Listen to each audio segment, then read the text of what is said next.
जिसको लेकर के ये बहुत प्रचार करते थे, अब वो बात खुल गई। फिर ये लोग हमें और आपको सबको वैक्सीन लगवा रहे थे और जबरदस्ती वैक्सीन लगवा रहे थे। हमें लगता बहुत कम लोग होंगे जो हमारे जैसा फैसला लिए होंगे कि वैक्सीन नहीं लगवाएंगे। हमारे जैसे कम ही बचे होंगे। तो मैं तो डॉक्टर ने मना की होगी। तो एक तो हमने नहीं लगवाई। अब तो बात खुल गई ना। और सोचिए कंपनी को क्या कहना पड़ गया। कंपनी ने खुद हाई कोर्ट में कहा कि हां, इस वैक्सीन के बाद लोगों का हार्ट अटैक या हार्ट संबंधी बीमारियां बढ़ी हैं। अब सोचिए जिनके घर में सर्टिफिकेट होंगे, जो वैक्सीन के सर्टिफिकेट आप लोगों ने रखे हुए हैं, उसको देख करके आप वोट किसको डालोगे? आप बताओ। जब सर्टिफिकेट दिखाई देगा तो कोई भी भारतीय जनता पार्टी को वोट नहीं दे सकता। अलग तरह की चिंता डाल दी मन में कि पता नहीं कल क्या हो जाएगा। तभी तो क्या कहते थे कि अफसर ढूंढना चाहिए, कोई नारा दिया था उस समय उन्होंने।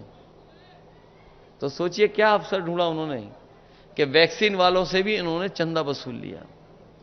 इसलिए बहुत से ऐसे सवाल हैं जिसका जवाब भारतीय जनता पार्टी के पास नहीं है। लेकिन सबसे बड़ा सवाल जनता के बीच में यही है कि ये संविधान बदल देंगे और संविधान बदलने के बाद हमारे अब के अधिकार छिन जाएंगे। हमें आपको जो सम्मान मिलता है वो भी ये छीनना चाहते हैं। और सच्चाई तो ये है कि बाबा साहब भीमराव अंबेडकर जी का दिया और संविधान ही हमारी संजीवनी है, जो हमें आगे बढ़ने का मौका देता है। यही संविधान हमें अधिकार देता है एक वोट का। और ये अगर संविधान बदल दिया तो हो सकता है भारतीय जनता पार्टी के लोग हमें और आपको जो वोट देने का अधिकार है वो भी छीन लें। इसलिए जहां मतदान के लिए आप जाएंगे वहीं सावधान रहेंगे और सावधान रह करके अपने बूथ की रक्षा करने का काम करना। क्योंकि इस समय चाचा यहां ज्यादा समय नहीं दे पा रहे हैं, उन्हें भी चुनाव लड़ना पड़ रहा है और लड़ाना पड़ रहा है। तो उनकी भी इच्छा हम लोगों ने पूरी की है। तो कम से कम 1 लाख से ज्यादा का जिताने का काम करना, क्योंकि यहां की विधानसभा जिता सकती है। और कोई वर्ग ऐसा नहीं है जो वोट ना देना चाहता हो आपको और हमको। अगर थोड़ा बहुत हम लोग उनसे बातचीत कर लें, बैठ जाएं और उनको समझा ले जाएं, तो मैं समझता हूं हर वर्ग के लोग आपके साथ इस बार मतदान देने के लिए तैयार हैं।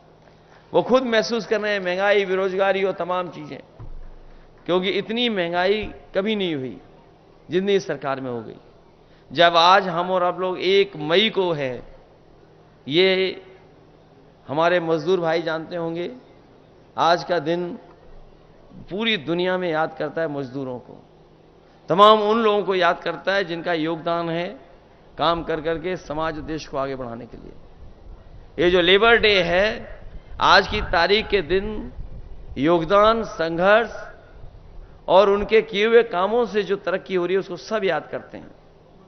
जो साथी कानून को समझते होंगे, इन्होंने कोरोना की आड़ में लेबर लॉ, जिसके लिए मजदूरों को अधिकारों को पाने के लिए मजदूरों को न जाने कितना संघर्ष करना पड़ा था। दुनिया में जहां जहां मजदूर संगठन थे, उन्होंने कई मौकों पर संघर्ष किया। न जाने कितनी बार उन्हें पुलिस से झगड़ा होने की वजह से जाने गई, जाने खोई। न जाने कितने पुलिस के लोग इस आंदोलन में शहीद हुए। उसके बाद जो लेबरों को अधिकार मिले थे, मजदूरों को अधिकार, इन भारतीय जनता पार्टी के लोगों ने कोरोना की आड़ में उन कानूनों को भी ऐसा कर दिया है कि अब लेबर के पक्ष में वो कानून नहीं है। तो सोचिए आड़ में क्या नहीं कर सकते ये लोग। इन्होंने छिप करके हमारे तमाम मजदूरों को जो कई 100 वर्षों के संघर्ष के बाद जो अधिकार मिले थे, जो उन अधिकारों को छीनने भी काम किया है। इसलिए इनसे सावधान रह करके इन भारतीय जनता पार्टी को हटाने का काम करना। जो पहले और दूसरे चरण के वोट पड़े हैं, उस चरणों में भारतीय जनता पार्टी और उनके सहयोगी लोग बहुत पीछे छूट गए हैं। पीछे छूट गए इसीलिए उन्होंने अपना 400 पार का नारा बदल दिया। न केवल नारा बदला है, बल्कि उनके भाषणों में आप देखो क्या भाषा का इस्तेमाल हो रहा है।